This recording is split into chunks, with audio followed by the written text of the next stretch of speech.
दुनिया परमाणु तबाही से चंद मिलीमीटर दूर है। ये शब्द रूस से आए हैं और सुनने में काफी चौंकाने वाले हैं। हाँ बिल्कुल, खास तौर पर जिस तरह के हालात अभी ईरान और इजराइल के बीच बने हुए हैं। सही कहा, तनाव बहुत ज्यादा है और ठीक इसी माहौल में राष्ट्रपति पुतिन की ये चेतावनी आई है। तो आज हम इसी पर बात करेंगे। हमारे पास जो जानकारी है वो इसी तनाव, इस चेतावनी के पीछे क्या मतलब हो सकता है, इस पर कुछ रोशनी डालती है। हाँ, और सवाल यही है कि क्या वाकई स्थिति इतनी नाजुक है? मतलब क्या सच में हम इतने करीब हैं किसी बड़ी तबाही के? चलिए इसी को समझने की कोशिश करते हैं। तो मामला ये है कि इसराइल ने धमकी दी है कि वो ईरान के परमाणु ठिकाने, खासकर जो बुशहर न्यूक्लियर प्लांट है, उसे निशाना बना सकता है। और उधर से ईरान का भी जवाब आया है कि वो चुप नहीं बैठेंगे, सैन्य प्रतिक्रिया देंगे। बिल्कुल, और ठीक इसी सबके बीच रूस का ये बयान आता है। इस चेतावनी में, जैसा आपने कहा, बुशहर न्यूक्लियर प्लांट का जिक्र खास तौर पर है। ऐसा क्यों? क्या खास बात है वहाँ? हाँ, देखिए, बुशहर बहुत अहम है। चिंता ये है कि अगर इजराइल या मान लीजिए अमेरिका बुशहर प्लांट पर हमला करते हैं तो बड़े पैमाने पर रेडियोधर्मी फैलाव हो सकता है। मतलब चेरनोबिल जैसा कुछ? देखिए, हादसे की वजह और रिएक्टर का प्रकार बेशक अलग होगा, लेकिन खतरा उसी स्तर का है, एक परमाणु हादसे का। और इसकी गंभीरता आप इसी से समझिए कि रूस की जो परमाणु एजेंसी है, रोसाटॉम, हाँ, जिसने उसे बनाने में मदद की, बिल्कुल, उन्होंने वहां से अपने कर्मचारियों को हटा लिया है। ये अपने आप में एक बड़ा संकेत है। और बात सिर्फ ईरान तक सीमित नहीं रहेगी। बुशहर प्लांट जो है वो फारस की खाड़ी के बहुत पास है। हाँ, वो तो स्ट्रेटेजिक लोकेशन है। बहुत ज्यादा, दुनिया का करीब 20 से 30% तेल वहीं से गुजरता है। तो अगर वहां कोई परमाणु हादसा होता है, रेडियो एक्टिव पदार्थ फैलते हैं, तो सोचिए, तो मतलब पूरे क्षेत्र पर असर पड़ेगा। पूरे क्षेत्र पर तबाही। और साथ ही दुनिया भर में तेल की सप्लाई, अर्थव्यवस्था, सब पर बहुत बुरा असर पड़ेगा। तो ये खतरा सिर्फ लोकल नहीं, ये तो ग्लोबल है। अच्छा, तो इस सब में रूस का क्या रोल है? क्योंकि बुशहर प्लांट बनाने में भी उनका हाथ रहा है।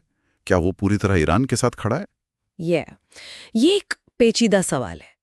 देखिए, रूस और ईरान के बीच जनवरी 2025 में एक 20 साल की रणनीतिक साझेदारी संधि हुई है। हाँ, सुना था इसके बारे में।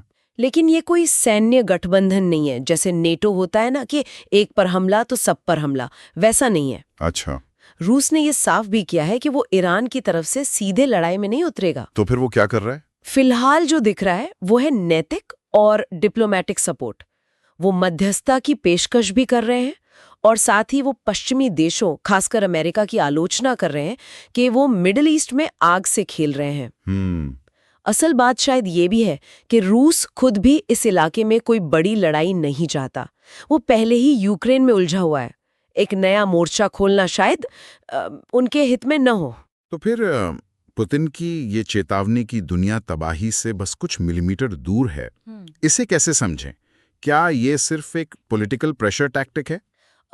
सिर्फ दबाव कहना शायद पूरी बात न हो।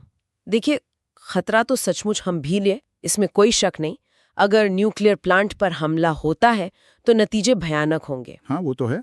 लेकिन हाँ, ये चेतावनी एक तरह से दुनिया के लिए और शायद खासकर पश्चिमी देशों के लिए एक संदेश भी है। रूस शायद ये जता रहा है कि देखो, मिडिल ईस्ट में अगर हालात बिगड़ते हैं तो इसका असर सब पर पड़ेगा, चाहे वो तेल की कीमतें हों। बिल्कुल, तेल की कीमतें हों या फिर पूरी दुनिया की सुरक्षा और स्थिरता। तो ये रूस का एक तरीका हो सकता है अपना प्रभाव दिखाने का या पश्चिम को सावधान करने का, बिना सीधे लड़ाई में कूदे। तो कुल मिलाकर स्थिति ये है कि ईरान इजराइल तनाव के बीच रूस की ये चेतावनी और खासकर बुशहर प्लांट से जुड़ा जो खतरा है वो वाकई चिंताजनक है। ये सिर्फ बातें नहीं हैं, इसके पीछे एक असली डर है। हाँ बिल्कुल, और रूस का रोल भी काफी उलझावा सा है। वो ईरान का रणनीतिक पार्टनर तो है, पर सीधी लड़ाई से बच रहा है और साथ ही वो दुनिया को इसके गंभीर नतीजों के बारे में चेतावनी भी दे रहा है।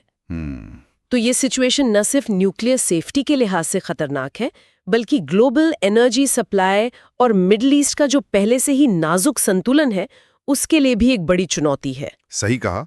यहाँ एक बात सोचने वाली रह जाती है आखिर में। इस फौरी परमाणु खतरे से अगर हम आगे देखें तो रूस का इस तरह से रणनीतिक चेतावनी देना और मिडिल ईस्ट में उसकी ये जो बदलती हुई भूमिका दिख रही है, इसका लंबे समय में इस क्षेत्र पर और पूरी दुनिया की जियोपॉलिटिक्स पे क्या असर पड़ सकता है, इस पर शायद हमें आगे भी नजर रखनी होगी।